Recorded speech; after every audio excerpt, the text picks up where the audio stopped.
Thaddeus Correa Productions presents The NightSlasher, an Abel the Founder Halloween side story. A man who has been experimented on quite a bit in his life now has turned loose from his handlers and killed them. He now stalks the streets of New York City, preying on the vulnerable and the innocent. He truly is a monster, both in heart, spirit, as well as the mind. He thinks he has gotten away with the evil in which he has done, that he is truly a hunter among sheep. Unfortunately, this Halloween night, he is going to find out that truly more ancient and powerful monsters exist. And he will find truly who is truly hunting who. I hope you enjoy this Halloween special, and you'll definitely be hearing more from me in the future. Enjoy. The man known as Raymond Conklin is proud. He stands over the body of the latest whore who he has killed.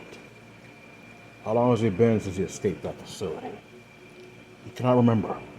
Everything is a blur to the massively built man. He stands as the rain falls in waves and torrents in this section of New York. The girl had fought. She had fought tooth and nail to try to preserve her life. But in the end, she was just like the others, broken. He grins lightly, cracking his knuckles. The serrated blade in his hands. He licks the blade, free of the blood that stains it. He is proud. He had noticed someone watching him. In the end, he cannot tell who it is, but he knows they are not human. They're as human as he is. The girl, as I said, had fought valiantly. She even pepper sprayed him with mace, and due to his enhanced nature, it had done nothing. The scratches which he had left in his bare chest seal over. Indeed, he is proud. Who dares to follow him? He had been able to evade police for the last 5 months. His name, the NightSlasher, is plastered among all of the media. He walks silently through the alley, leaving his kill. He sheathes the blade. Who the hell is watching him? No, whoever it is, whatever this is, are they those who are going to bring him back to the facility? His memory before it comes in waves. He remembers very little, other than the fact he had always been a deviant. Always. And yet, on this Halloween night, he feels something beyond. Whatever they did to him, he cannot really recall. He just remembers the injections, being restrained, and then being told by his handlers, go forth, kill. He had broken free of his restraints and killed his handlers. He knows there are others sent after him. This cannot be allowed. He had already killed 15 men. They had died screaming. He sniffs the air, his heightened senses, reeling, but he can pick up nothing. There is nothing here. It makes no sense. He must flee. He makes no time getting to his lair. An old abandoned crack house. He killed the dealers inside and driven the others out. No one has dared reclaim this territory. However, he knows that someone is here. Someone that should not be here. He pulls out the blade. And he calls out, I know you're here. What do you want with me? Have you come to take me back? That's not going to happen. The other man, who actually sits very calmly in his bed, looks to him. He's not a big man, yet the man can tell there is age that this fellow possesses. Not just a few, maybe decades, no. This man is centuries old. The man is wearing a hoodie, his face obscured in shadow, yet the crimson glowing of his eyes cannot be denied. The man's hands are splayed out, and you can see that they've become elongated into claws. Conklin steps back. No, this is not one of his handlers. He has no idea what this fiend is. It is in his territory, in his home. This cannot be allowed. The small man speaks, despite the fact he is much smaller than Conklin. The width of his shoulders and the power this man exudes cannot be denied. He speaks with a very heavy accent. It's at first hard to understand him, but he speaks softly, yet loud enough to be heard. I've been tracking you for some time. You've killed many. I must admit, you are a very, very skillful hunter. Has there been any other situation, I would have let you live. Yet you were one who was possibly unlucky enough to have been experimented on, or maybe even born into the wrong time. I do not know where you came from, but you have hurt someone very close to me. She barely survived. And for that, you have to die. It is nothing personal, Abel Selinsky says as he stands. You think you can fight me? Son, you have no idea what I am. You have no idea the things I have been through. I've been through such things myself. In the end, it matters little. Are you going to come at me? Or are you going to let yourself die?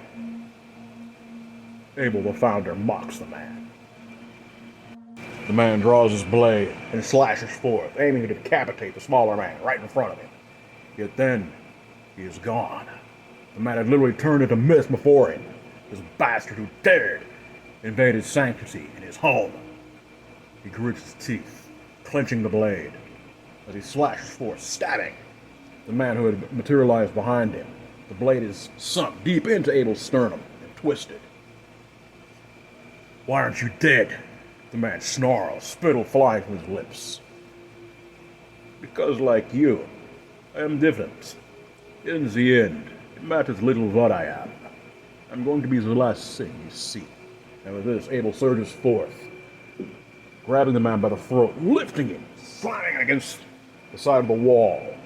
The man struggles furiously as Abel's form begins to contort into a massive lupine shape.